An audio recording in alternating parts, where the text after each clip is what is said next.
the idea of women and gender roles comes from two perspectives. It comes first from colonialism, and then it comes from religion.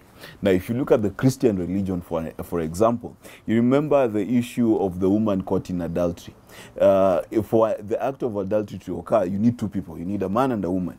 But only the woman was brought to Jesus, meaning that there was a perception within religious circles that in any sexual impropriety, the woman was to blame. Now, this is carried on in Kenya in various forms. For example, men will say that she wore a short skirt, she was asking for it, or she came to my house late, so she was asking for it. So the objectification of women and the victimization of women stems from the belief that women are the ones who tempt men versus men are the ones who are tempted. So that's a religious side.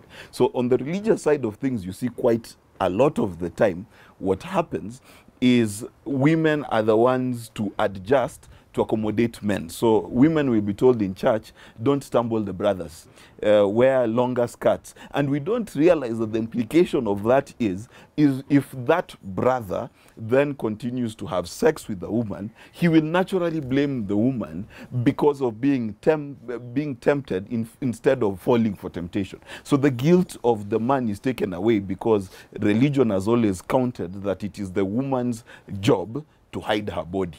Okay, so that's one.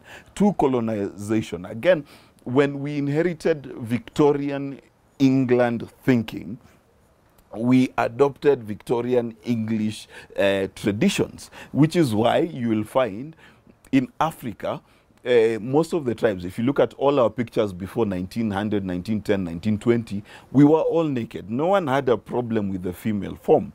But the British came and taught us that it is African to cover up. Okay, and therefore it became shameful for a woman to show her body.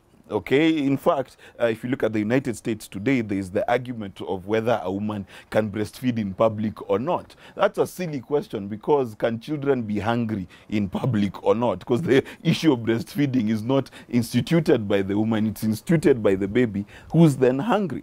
So it is those perceptions in society that then permeated our society. And the idea has always been in Kenya that men are reckless. You cannot trust a man.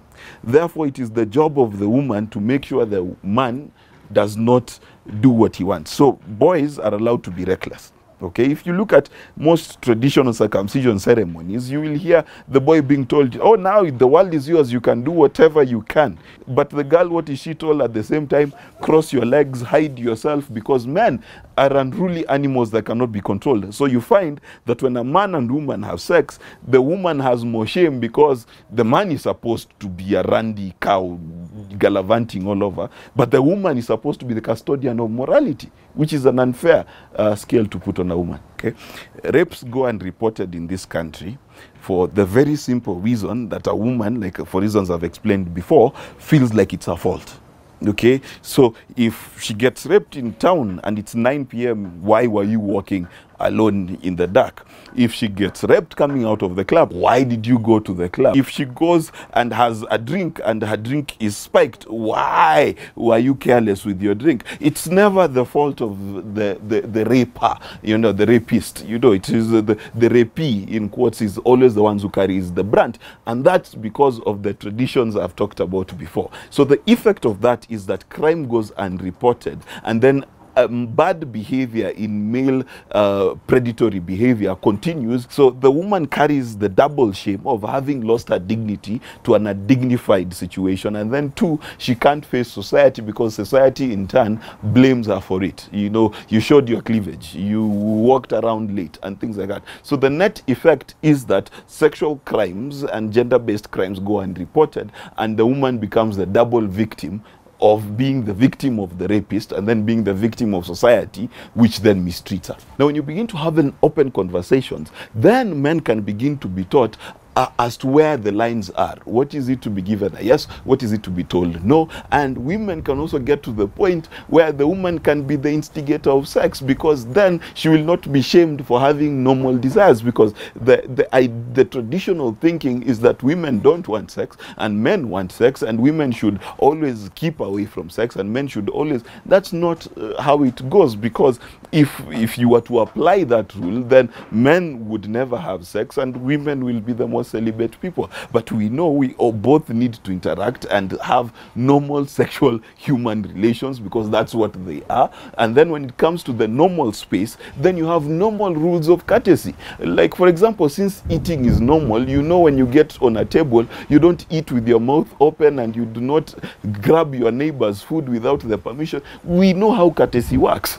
You understand? You don't go to a hotel and start eating off your neighbor's plate. Similarly, when sex becomes a normal thing that we as Kenyans accept happens, and are not, you know, we are not enthused by it, that we all run into a lodging to see someone who's been caught by the wife or husband, because it's normal.